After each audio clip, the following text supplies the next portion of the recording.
14 अप्रैल 1912 की रात दुनिया का सबसे बड़ा जहाज टाइटैनिक सिर्फ एक बर्फ के पहाड़ से टकराया और 2 घंटे 40 मिनट में समुद्र में गायब हो गया। लेकिन उस रात टाइटैनिक के साथ ऐसा क्या हुआ था, चलिए जानते हैं इस 2D एनिमेशन वीडियो में।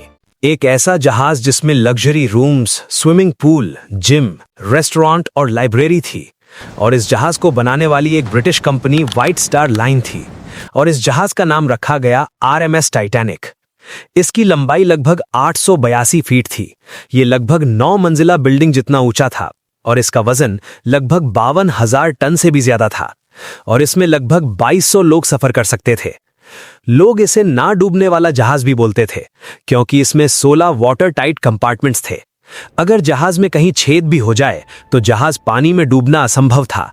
टाइटैनिक की पहली यात्रा शुरू हुई 10 अप्रैल 1912 इंग्लैंड के साउथहैम्पटन से न्यूयॉर्क शहर के लिए रवाना हो रहा था, और इस जहाज पर लगभग 2200 यात्री और क्रू मेंबर सवार थे, जिसमें करोड़पति, बड़े बिजनेसमैन, मिडिल क्लास और गरीब लोग भी यात्रा कर रहे थे।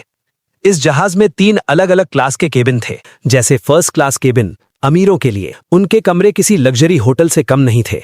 Second class cabin middle class families के लिए, और थर्ड क्लास केबिन गरीबों के लिए। उनके कमरे छोटे थे, पर ये लोग अमेरिका में नई जिंदगी शुरू करने जा रहे थे। जब टाइटैनिक बंदरगाह से निकला तो हजारों लोग उसे देखने आए थे, क्योंकि ये एक सपनों का जहाज था। कोई नहीं जानता था कि ये यात्रा इतिहास की सबसे भयानक घटना होगी। टाइटैनिक 10 अप्रैल से 14 अप्रैल तक तो ठीक चल रहा था, और अमीर लोग अपनी पार्टी ऊपरी डेक पर कर रहे थे, और मिडिल क्लास और गरीब लोग अपने अपने केबिन में आराम कर रहे थे। पर 14 अप्रैल 1912 को टाइटैनिक अब अटलांटिक महासागर के बीच पहुंच चुका था। समुद्र शांत, आसमान में तारे, हवा थमी हुई। ये एक खूबसूरत रात थी, और उस रात में टाइटैनिक को कई जहाजों से चेतावनियां मिल चुकी थीं। लेकिन टाइटैनिक के कप्तान एडवर्ड स्मिथ ने चेतावनियों को अनसुनी करी और जहाज की स्पीड को कम नहीं किया, और उस रात में टाइटैनिक 40 किलोमीटर प्रति घंटा की रफ्तार से दौड़ रहा था। टाइटैनिक के कप्तान को विश्वास था, इतना बड़ा जहाज क्या डूबेगा। रात के 11:40 हो रहे थे।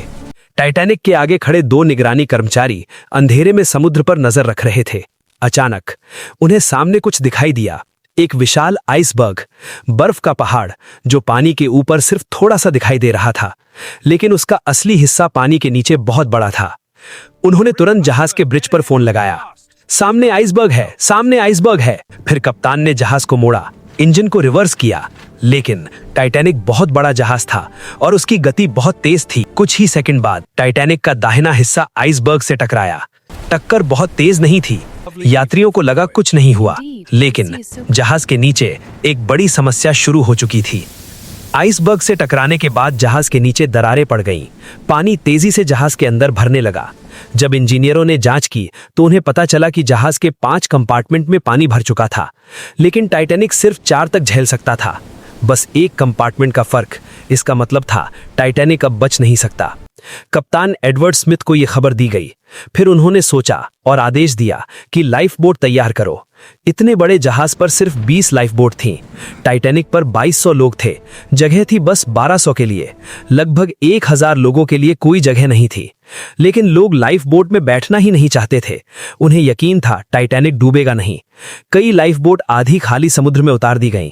धीरे धीरे जहाज झुकने लगा, और अब सबको सच समझ आ गया। हर तरफ अफरा तफरी मच गई। बच्चे रो रहे थे, महिलाएं कांप रही थीं।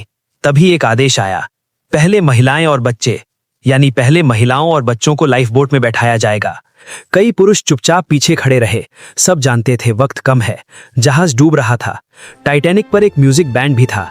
जब जहाज डूबने लगा तो ये बैंड लोगों को शांत रखने के लिए संगीत बजाता रहा। उन्होंने आखिरी समय तक संगीत बजाया ताकि लोगों में डर कम हो। उनका ये साहस आज भी टाइटैनिक की कहानी का सबसे भावुक हिस्सा माना जाता है। रात लगभग 2 बजे अब टाइटैनिक का आगे का हिस्सा पूरी तरह पानी में जा चुका था। जहाज का पिछला हिस्सा हवा में उठ गया। लोग लाइफ बोट की तरफ दौड़ रहे थे, कुछ लोग समुद्र में कूद रहे थे। फिर रात 2:20 पर टाइटैनिक 2 हिस्सों में टूट गया, और कुछ ही मिनटों में ये विशाल जहाज अटलांटिक महासागर के अंदर हमेशा के लिए गायब हो गया।